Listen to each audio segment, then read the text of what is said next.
Analyze Asia is brought to you by SFL. Do you manage your own IT for distributed teams across Asia Pacific? Then you know how painful that can be.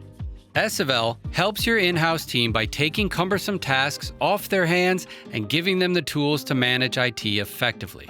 Get help across Asia Pacific, from onboarding, procuring devices, to real-time IT support and offboarding. With our state-of-the-art platform, gain full control of all your IT infrastructure in one place. Our team of IT support pros are keen to help you grow. Check out esevel.com and get a demo today. Use our referral code ASIA for 10% off. Terms and conditions apply. If you think about a modern digital business, what does that mean? Well, it translates to personalized, proactive service and support. At a minimum, it's also the ability to deliver and provide access to self-service. It's about eliminating all of the mundane and repetitive tasks that are required to drive great engagement and customer loyalty. And where a process or a workflow is required to be executed, a digital business is about automating and optimizing that request across the enterprise, delivered to the right person with the right skills, maybe the right spare parts, the right geographical location, the right availability to deliver on that customer or employee request. Welcome to Analyze Asia, the premier podcast dedicated to dissecting the pulse of business, technology, and media in Asia. I'm Bernard Leong, and the key to making digital transformation happens with the right workflow digitization. With me today, Mitch Young, President of ServiceNow in Asia Pacific and Japan, to talk about ServiceNow and its current footprint in Asia Pacific and discuss the rise of digital native companies. Mitch, welcome to the Analyze Asia podcast, and I'm also a happy customer of ServiceNow as well. Well, thank you, Bernard, for that support, and definitely thanks for this opportunity. It's great to be here. And we have a pretty interesting discussion during the recent F1 in Singapore. It was great to get you on the podcast because I wanted to hear about your origin story. So my first question to all my guests, how did you start your career? Well, as a school child, I traveled around a lot in Asia, finally returned to Australia and did a formal tertiary education as a Bachelor of Mechanical and Manufacturing Engineering at Melbourne University. But I was always pretty drawn, Bernard, to business, definitely seeking out more of those business opportunities and enablement. And when I graduated, I was starting to see how technology was playing an increasing role, the mainframe moving into client server, and obviously, ultimately, the internet and mobile. So I was fortunate enough, I fell into a graduate program with a technical distributor in Australia called DDP. And as I say, the rest is sort of history. 30 years on, it's turned out to be the best career decision I could have ever wished for. And you have an interesting career before you joined ServiceNow. I wanted to know, what are the most interesting career lessons which you can share with my audience? Well, I've been fortunate, Bernard, to work across Asia Pacific and Japan and the US for most of my career. And one thing I've identified is, the world is a wonderful and very diverse place. And when you think about today's pace of change, in particular in tech, where the speed of change is profound, I think the most important lesson I've learned is you have to remain curious and seek to understand, how do business models evolve? Why does something work that way? And in my role, I'm fortunate, Bernard, that I get to meet with business leaders every day across Asia Pacific and Japan in every industry. And I learn from them, some of the most innovative leaders of all industries. It's a bit like doing an MBA every day, and that's what I love about my role. And of course, the customer stories is always the most interesting part of making sure digital transformations happen. That comes, of course, to the main subject of the day, which is I want to talk to you about ServiceNow and also about the rise of digital native companies. I think to start, can you provide a comprehensive introduction to ServiceNow? I think it's a Silicon Valley-based company, its mission and vision globally to my audience. Sure. Well, ServiceNow was founded in the mid-2000s by a wonderful gentleman called Fred Luddy. And at the core, ServiceNow has always been a very purpose-led business.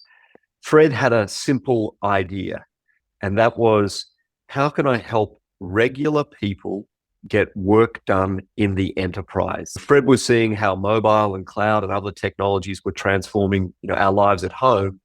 And he viewed life wasn't like that in the enterprise. We were beholden to legacy silos of excellence, spreadsheets, emails, phone calls, etc. So Fred had this vision to create a platform to help regular people get work done. And over time, that's become incredibly powerful. We still hold very dearly the purpose of ServiceNow, which is to make the world of work better for people. And that was Fred's original intent. And I think importantly there, Bernard, there's two focuses. One is on people. And this is about technology in service of people, not just technology for technology's sake.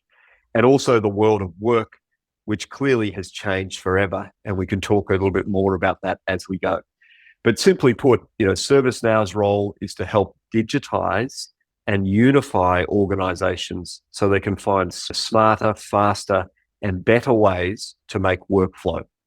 And one key element in making digital transformation happen is the concept of workflow digitization, something I really appreciate when thinking about how to build workflows for my IT team and even human resource team as well. Can you describe what workflows are and how do they help to bring about the digital workflow transformation from the lens of ServiceNow? Well, if you look at businesses in any industry forever, they've always depended on a sequence of structured or unstructured tasks being executed to deliver some outcome, whether that's to complete a retail transaction, issue a driver's license, apply for an insurance policy, etc. Historically, many of these processes, though, have been very manual. They've been very siloed or departmental based. So as we look at today, enterprises are looking to digitize these historically manual processes, applying computers and software across the enterprise. Workflow as a term is about coordinating, transforming, and automating those sequence of tasks to deliver a much more efficient outcome to the employee or to the customer. And furthermore, when we think of today's digital workflows, it's also about enabling organizations to break down the silos that exist between systems, departments, so that we can address digital workflow across IT, finance, HR, logistics, sales, facilities, and much more. And I often give examples of this when we think about digital transformation. A lot of focus in the early part of digital transformation, Bernard, was on what I call the engagement layer, using big data analytics, mobile portals, etc., to really create an omni-channel type experience. And that's been great. As an example, when you lose your credit card, it's that omni-channel experience that allows you to use your mobile app, a contact center, natural language understanding, or more. However, the real value in implementing workflows is actually automating and optimizing, the potentially 10 or 12 middle and back office processes that are associated with a lost or stolen credit card, alerting fraud, canceling the card, coordinating merchant settlements, creating a new account, issuing a new card, etc. And that's where ServiceNow is focused, automating and digitizing these workflows, enabling either no human intervention or only humans to be inserted into the process exactly when and where they're required. And I think I appreciate that because in terms of like when you onboard or even offboard an employee where you need to know how many licenses they hold and trying to get to manage all these IT services for them. And one question I want to ask is, what are the key workflow challenges that ServiceNow seeks to address and solve for businesses that are in the midst of their digital transformation journey? Well, one point I'd make up front is that despite today's macroeconomic challenges, Bernard, we call those crosswinds, arguably headwinds. I'm incredibly optimistic that we are in the midst of a decade-long investment and innovation cycle. And it's not really anymore just about digital transformation. It's clearly today about digital business. And every government or every enterprise is looking for how they can deliver amazing customer and employee experiences. And today, importantly, also looking at how they can drive increased automation and productivity. So ServiceNow is at the forefront of enabling enterprises to achieve this total experience across customers, partners, and employees. And as Bill McDermott, our CEO, says, you can't really have a 3-star Michelin experience if your employee and customer experiences aren't connected. So ServiceNow has customers coming to us to help address that total experience, breaking down the silos in their organization and viewing us really as the platform for digital business. And we're doing that by addressing workflows in the area of technology excellence, customer experience, employee experience, or low-code, no-code capabilities to drive more automation. So for a starter, I mean, a lot of people, including myself, first heard of ServiceNow through your IT services management system. Of course, the company has evolved into the Now platform.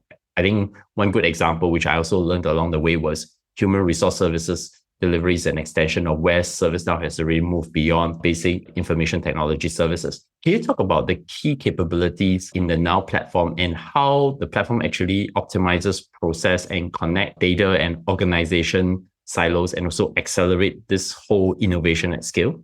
So you're right. ServiceNow is incredibly well known for our leadership position in technology operations and technology excellence. And if I sort of go back to Fred, our founder, when he built this platform, a single cloud-based platform, one architecture, one data model, it was always designed with an approach to be applied across the enterprise. But when he launched the platform as a startup, people asked him, what can you do with it? And he said, well, everything and nothing. Build whatever workflows or processes you want. So obviously that didn't really work. Customers wanted to have packaged solutions or outcomes. So Fred decided he needed to build some sample applications. And he looked at the IT infrastructure library, or ITIL processes, for incident, problem, and change. And he built those as sort of a sample set of solutions that delivered IT service management on the platform. And since then, ServiceNow has become incredibly successful and synonymous with IT service. But as customers entered their relationship, Bernard, and as you're doing, you start to see the power of the platform and how we can apply it to Fred's original vision, solving problems for HR onboarding or HR case management, security incident response, field service, customer service, risk management, ESG, and more. And since that initial start of ServiceNow, we've been very driven by that customer innovation. And we've become a multi-solution company applying our platform across the enterprise. So in technology, it's more than IT service today. It's IT operations, it's asset management, it's planning. In the area of operational excellence, we're helping with risk management, ESG, and others.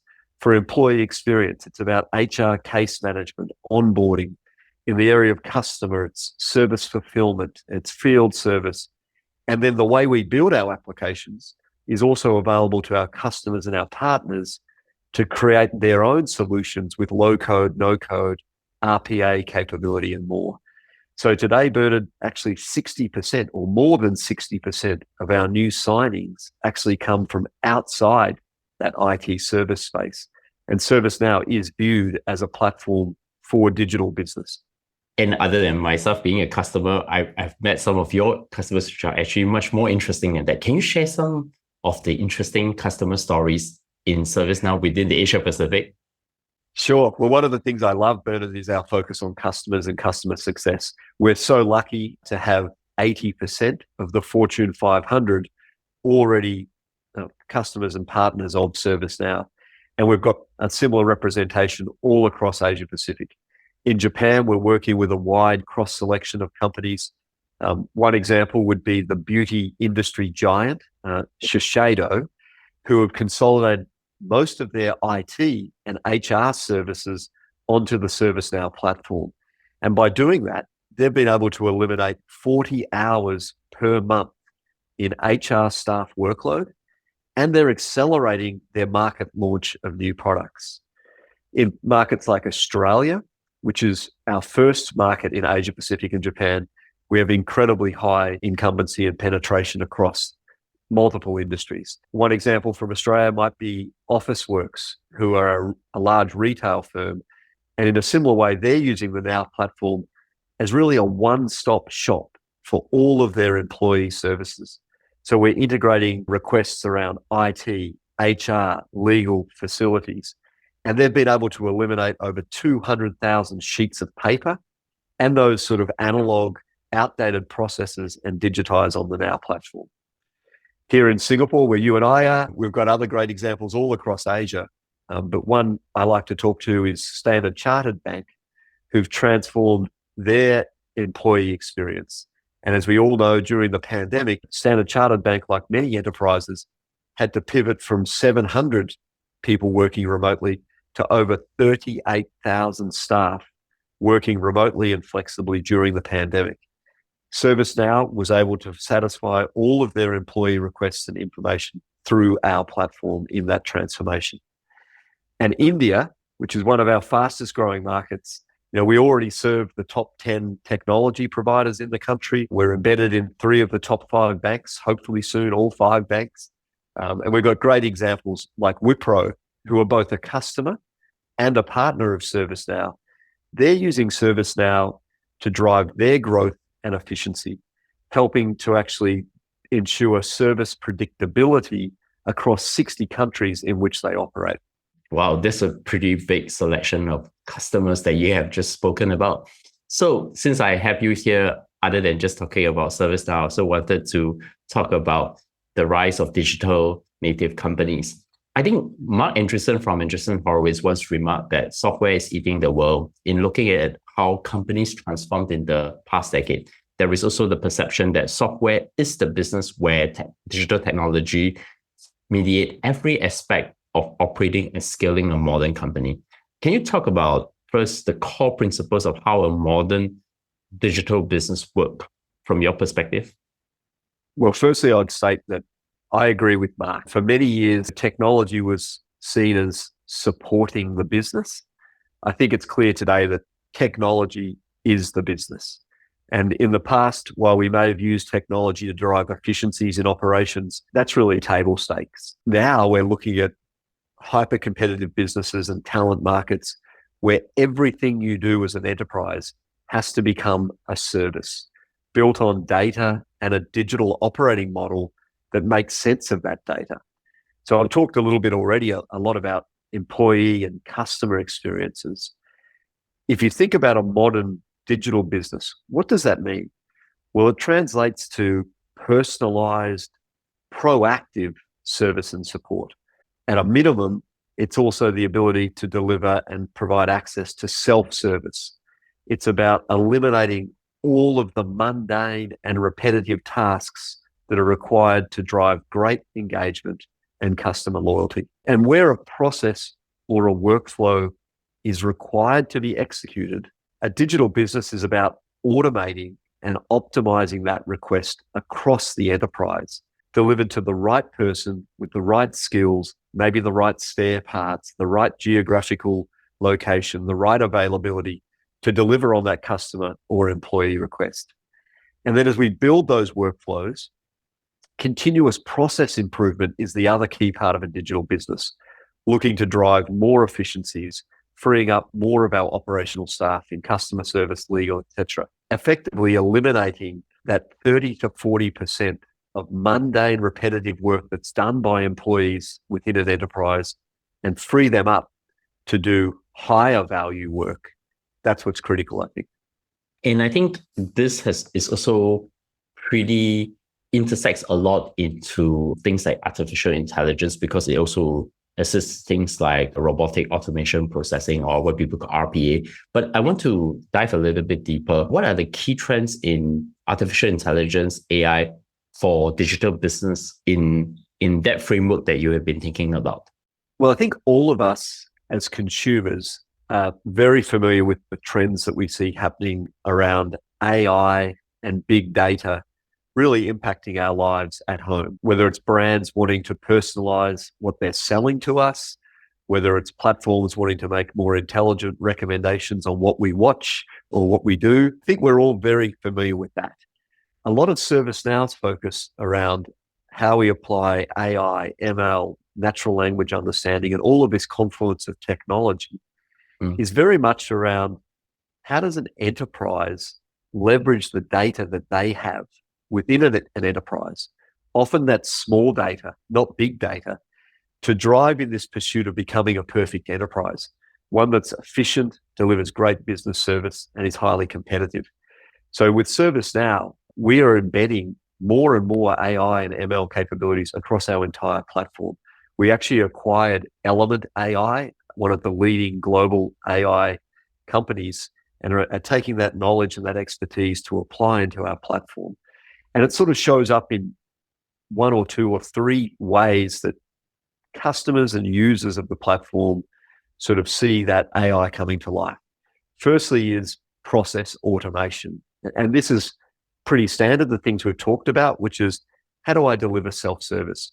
Can I pick up my phone and in natural language, ask a question about what is my annual leave balance and have the platform automatically route that to the right silo of technology in an HRMS or whatever system and present that back to the user. So driving process automation is obviously a very simple example of AI and how that's adopted. The second layer is thinking a bit more about assistive AI and how AI can work with humans to improve the flow of their daily work. As an example, in a data center, there's enormous amounts of data that is being consumed. How can the AI of the ServiceNow platform, as an example, actually interrogate all of those logs on servers, networks, applications, and others to look for and preempt or predict potential service outages? That volume of data cannot be analyzed by a human. So we're using, assistive AI to support. And one good example of that is the National Stock Exchange of India, who are working with ServiceNow to actually prevent downtime, to ensure business continuity by bringing all of that data together into a single view and proactive monitoring and management. And then in the third layer, we're talking about automation discovery, which is analyzing where next can we apply automation to unlock more value for an enterprise.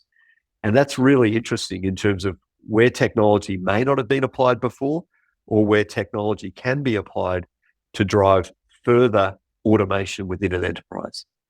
And what would be your recommendations for executives like myself in coming up with strategies that can best bring AI into their business?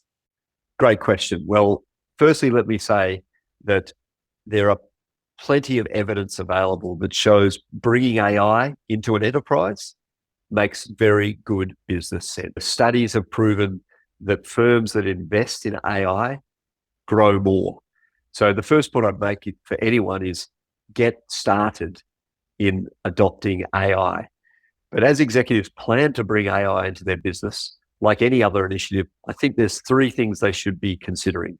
Firstly, thinking through what are the problems that they're attempting to solve.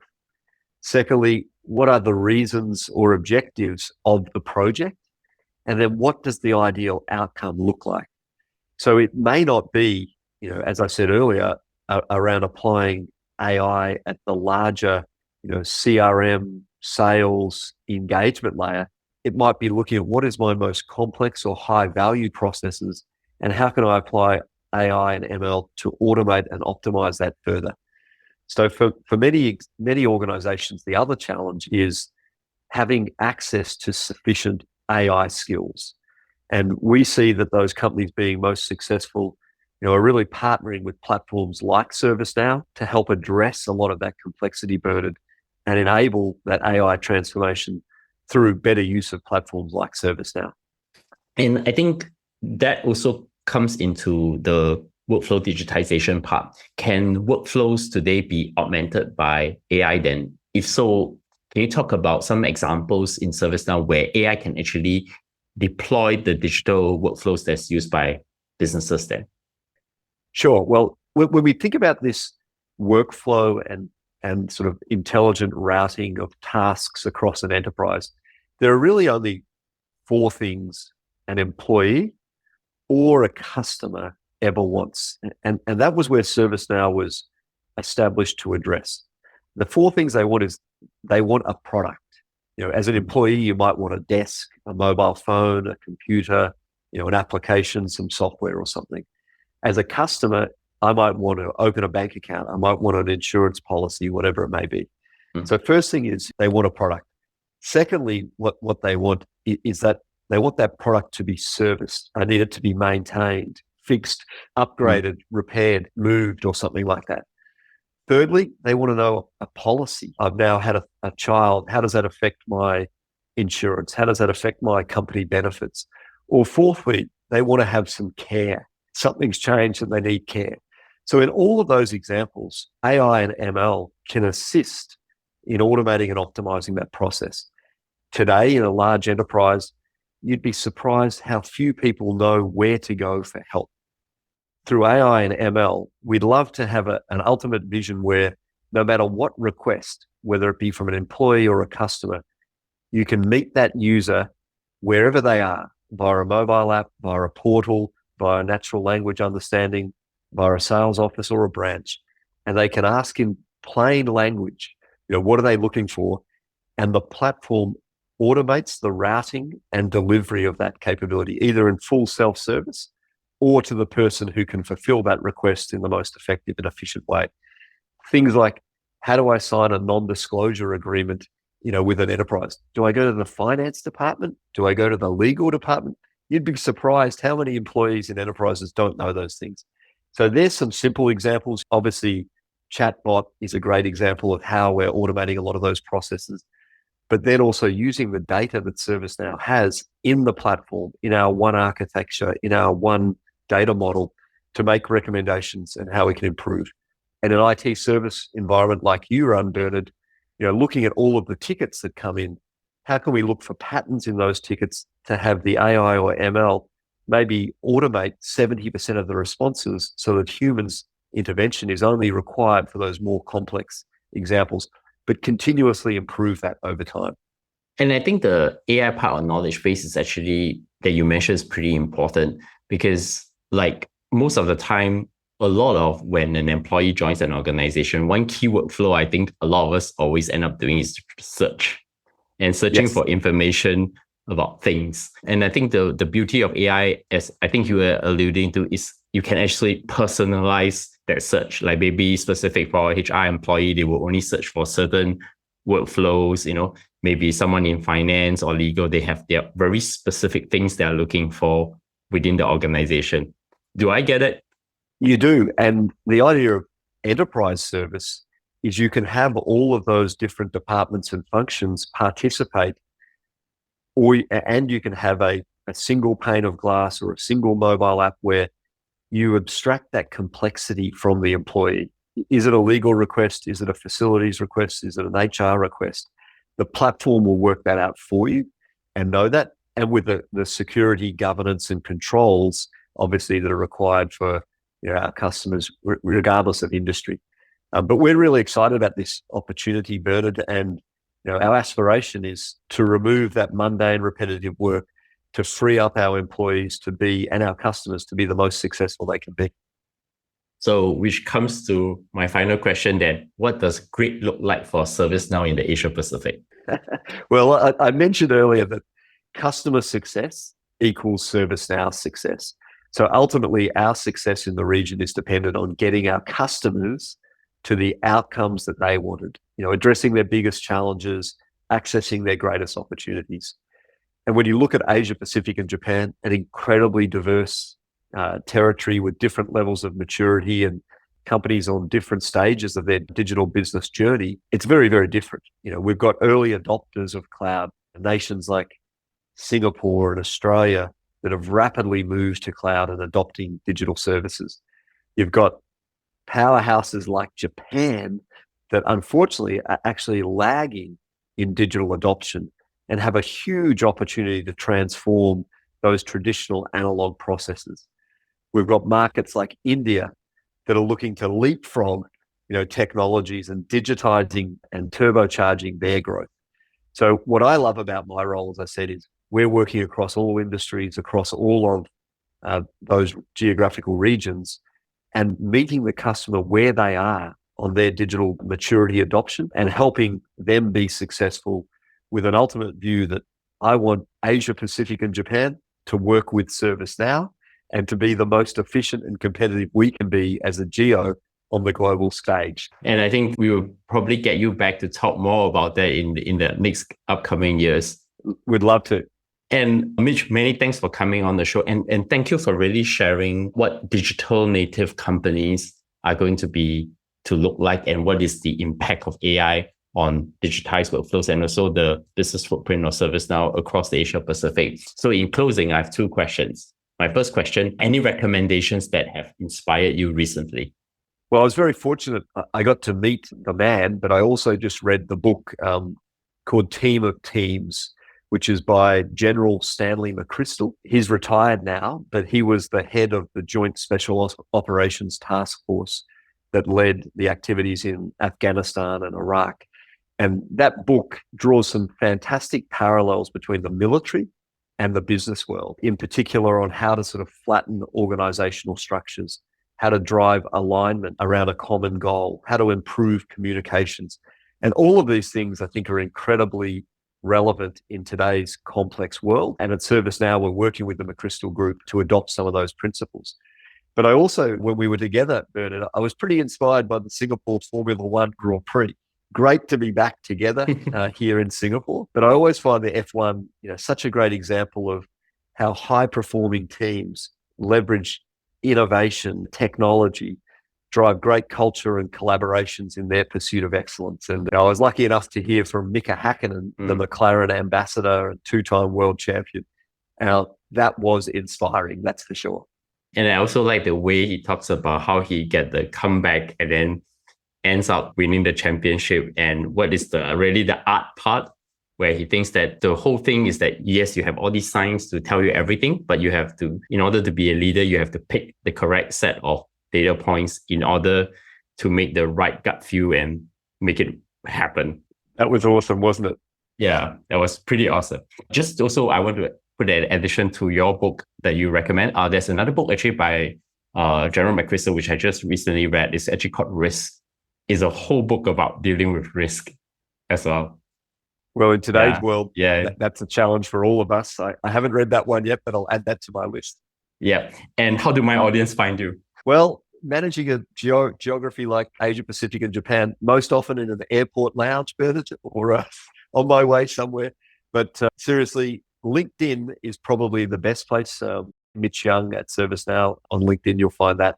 And I would also direct your listeners, if they want to learn more about digital transformation around enterprise platforms, how AI and ML are being applied, ServiceNow.com and our communities off that main website have a wealth of information, customer stories, and we'd love to hear from any of your listeners about how we can support them and be in service of their enterprise on this journey. So thanks very much for the opportunity to talk today. And you can definitely find our podcast on any podcast platform. You can also send us feedback by giving us either a 5-star rating on Apple's podcast or tweet to us at Analyze Asia, ANALYSE Asia. Mitch, man, thanks for coming on the show and sharing about the story of ServiceNow. And I think this is a story that's still going through of all the digital transformations happening in the companies in Asia Pacific. So I look forward to speak to you again. Look forward to it, Bernard. Thanks very much for this opportunity.